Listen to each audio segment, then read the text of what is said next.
Personal message भी करके पूछ रहे हैं कि भाई मतलब जो शिक्षक ट्रांसफ़र हुए हैं या जो शिक्षक नए हैं या फिर जिनका कोई टेक्निकल इशू है, टेक्निकल एरर आ रहा है एचआरएमएस में, एलपीसी इन आउट नहीं हुआ है, ट्रांसफ़र एक जगह से दूसरे जगह हुआ है, तो जो एरियर है वो किस ज़िले से प्राप्त होगा पहली चीज़, और एरियर मिलेगा भी कि नहीं, क्या पुराने स्कूल से एब्सेंटी बनवाने की ज़रूरत है या कुछ और। इन सारे सवालों का जवाब मैं इस वीडियो में आपको प्रूफ के साथ और क्लियरली बताने वाला हूँ। अगर आप ट्रांसफर्ड शिक्षक हैं, एरियर आपका नहीं आया है, तो उन सब सवालों का जवाब इस वीडियो में देने वाला हूँ। तो पहला विभाग, शिक्षा विभाग में जो अपडेट है, शिक्षक को ट्रांसफ़र के बाद एरियर वाली जो बात आ रही है, किस प्रकार मिलेगा, कैसे मिलेगा, कब मिलेगा, उसकी फुल डिटेल्स आपको ऑथेंटिक इन्फॉर्मेशन के साथ बताऊँगा। साथ ही साथ ट्रांसफ़र के बाद जैसे कुछ शिक्षक साथियों ने कमेंट किया था इसमें, जैसे कि ये पहले एक शिक्षक साथी हैं जिन्होंने सर जुलाई 2025 को ट्रांसफ़र होकर मधुबनी से अररिया डिस्ट्रिक्ट ट्रांसफ़र हो गया है, मेरा टीआरई 2 पुराना ज़िला से एरियर कैसे लें। फिर जिन लोगों का ट्रांसफ़र दूसरे ज़िले में हो गया उनका एरियर, तो हमने रिप्लाई किया था मिलेगा, क्यों नहीं मिलेगा एरियर। एरियर तो आपका अधिकार है ना, ये कोई एहसान थोड़े कर रहा है विभाग, आपने नौकरी किया है, चाहे वो अलग ज़िले में किया हो या स्कूल में, वो तो एरियर मिलना ही है।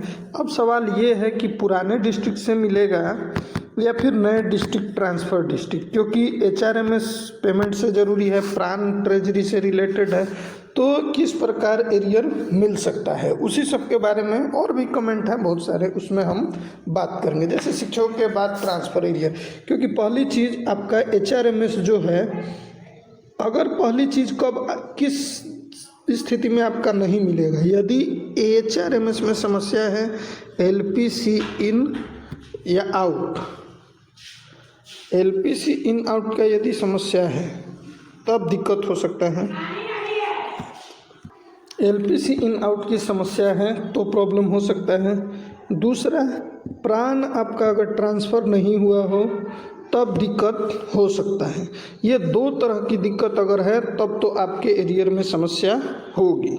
लेकिन अब बचे हुए शिक्षकों का एरियर कब तक, जैसे वो कुछ शिक्षक हैं जिनका टीआरई 3 में, टीआरई 3 का डीए का एरियर, क्योंकि इनको जो है केवल टीआरई 3 को एरियर जो मिलना है वो केवल डीए का मिलना है, तो इनका भुगतान कर दिया गया है। लगभग जिलों में सुनने को आ रहा है कि टीआरई 3 के लोगों का हो चुका है, लेकिन जहाँ तक है कुछ जिलों में अभी भी बाकी है, उनका हो जाएगा। मेन समस्या है टीआरई 1 और 2 के शिक्षकों का। सबसे आप भी जानते हैं कि टीआरई 1 के शिक्षकों का एरियर प्लस बनेगा, टीआरई 2 के शिक्षकों से अधिक बनेगा। तो उसी के बारे में हम इसमें ये बता रहे हैं क्या प्रोसेस हो सकती। देखिए, जैसे आप मान लीजिए, सपोज करिए आप किसी डिस्ट्रिक्ट में है, पटना में, आपका ट्रांसफ़र हो गया मान लेते हैं सिवान में, तो आपका एलपीसी इन हो जाएगा सिवान में और आउट हो जाएगा पटना से। तो यानी जो भी आपका डीओ ऑफिस होगा या स्थापना, वो सारा काम होगा सिवान से, और पेमेंट जो होगा सिवान ट्रेजरी से होगा। क्लियर है। तो अब जो होगा एरियर, आपने क्योंकि सर्विस किया है पुराने वाले में, तो इसके दो ऑप्शन हैं। अब विभाग के ऊपर निर्भर करता है, या तो वो दिशा निर्देश जारी करेगा। दिशा निर्देश में क्या जारी करेगा? दिशा निर्देश में ये जारी करेगा कि जिस जिले से शिक्षक जो आए हैं, जैसे म्यूचुअल में तो कोई प्रॉब्लम ही नहीं है, वहाँ पे एक और शिक्षक गए, लेकिन आवंटन जो होगा वो फ्रेश मांगा एरियर के लिए अलग से आवंटन होता है। तो वो नंबर ऑफ टीचर वहाँ पे जो हैं, तो उनका या तो विभाग जिला स्तर पे ये लेटर जारी हो जाएगा या निदेशालय स्तर पर कि पुराने स्कूल से एब्सेंटी लेकर जो नए स्कूल के एचएम हैं उसी के आधार पर एरियर को उसको मर्जर करके कुल एरियर वर्तमान विद्यालय से बनाकर भेज देंगे। तब तो उसमें कोई समस्या ही नहीं है। जब तक वहाँ आपने काम किया वहाँ का एरियर पुराने विद्यालय नए विद्यालय को दे दिया जाएगा और उसमें आपका नए विद्यालय का एरियर ऐड करके सेंड कर दिया जाएगा, उसमें कोई प्रॉब्लम नहीं होगा। और दूसरा ऑप्शन क्या हो सकता है कि जब तक आपने पुराने विद्यालय में काम किया है वहाँ का बिल यहाँ के ट्रेजरी के नाम पे बना के भेजा जा सकता है। अब ये विभाग के ऊपर निर्भर करता है कि क्या होगा, ठीक है। इसमें कोई ऐसी बात नहीं हो सकती है कि एरियर मिलेगा या नहीं। तो एक तो सॉल्यूशन मैंने बताया कि वही कि वहाँ के डिस्ट्रिक्ट से जो स्कूल में प्रधानाध्यापक होंगे वो एब्सेंटी बना के यहाँ के प्रधानाध्यापक के पास भेज देंगे। या फिर दूसरा सॉल्यूशन है एचआरएमएस में जो है, एचआरएमएस में जो है आपका आपका डिटेल रहता है कब, तो ज्वाइनिंग डेट, टेक्निकल ज्वाइनिंग जो होती है HRMS पर दिखाई जाती है, वहाँ पे ज्वाइनिंग डेट या सर्विस में जब आप ज्वाइन करते हैं तो वहाँ ज्वाइनिंग डेट मेंशन होता है।